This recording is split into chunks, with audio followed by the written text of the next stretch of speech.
All right, thank you all for coming out. Glad you all made it. So raise your hand if you're an agent. Any agents? And then investors, wholesalers. Okay. So when I initially said that I would go ahead and do like a case study thing here, we expected to be a lot further along in the rehab of the flood house that we bought than we are right now. So now I'm going to tell you all the things that went wrong so that you guys can hopefully avoid it. In 2017, I started doing real estate investing. Over the last 10 months, I've acquired 3 rentals that are all occupied with tenants, and one flood home that we bought off market that we're currently rehabbing. My real estate license is also pending, but Trek is part of the government, so Lord knows when I'm going to get that, because I don't want to step in front, but that's their water line.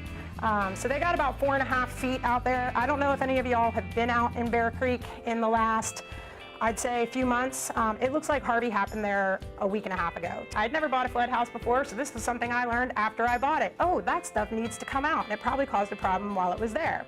If you want to know the truth about whether or not you can solely use an ozone generator to get rid of mold, you cannot. So we come back and we fail again. And I'm like, this was how I was feeling, like in my head. I honestly just wanted to douse the place with gasoline and light it on fire at this point.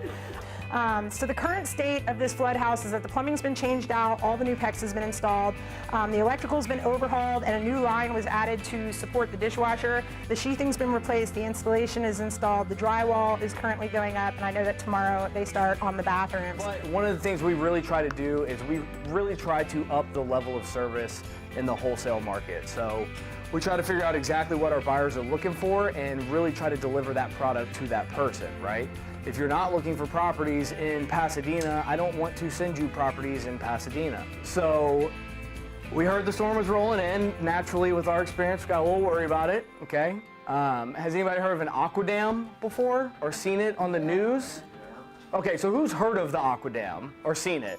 Who hasn't and has no idea what I'm talking about when I say this? Okay, so the aqua dam is a fillable, basically, tube that you fill with water and put a barrier, a dam, around your house, structure, land, whatever the case might be. It was 450 feet, okay, for like linear, and they said every foot filled weighs 900 pounds, okay? So we're like, all right, we got 36 inches of coverage, we're good to go. We got a pump to pump the water that comes on the inside to pump it to the outside, like, let's pray, right? We got 5.5 feet inside the house, okay? There was so much water in that area that it picked up the aqua dam and moved it into the street. The cops called and they were like, do you guys own the house at, and I'm like, yeah. And he's like, you need to come get this big thing out of the road. And I'm like, it's 2 days after the storm, right? I'm like, it's gonna be a while, but we'll get to it. If you look at the data pre-Harvey, all of the properties that are selling, whether they're in the floodplain or not, were selling at the same price. Be very cautious and be very vigilant and understand all of the different things that play into what the market can do when you have a flooded property, okay? Again, well, we put this out in the first place. Yeah. You know what I mean? Yeah. So it shows good faith. It does. So you bring up a good point. Randy's a contractor, so you got pro tips from Randy over here right now.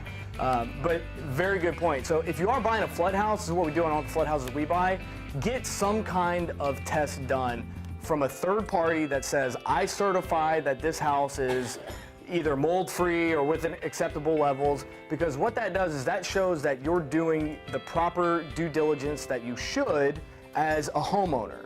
This is like my dream right here. So I know you all can't see it, but what it is, it's a map shaded of the areas he's interested in on a business card, and it says looking for rentals 3-2, 1 story, around 1,500 square foot, built after 95, ARV under 165, no flood, with his contact information on the back.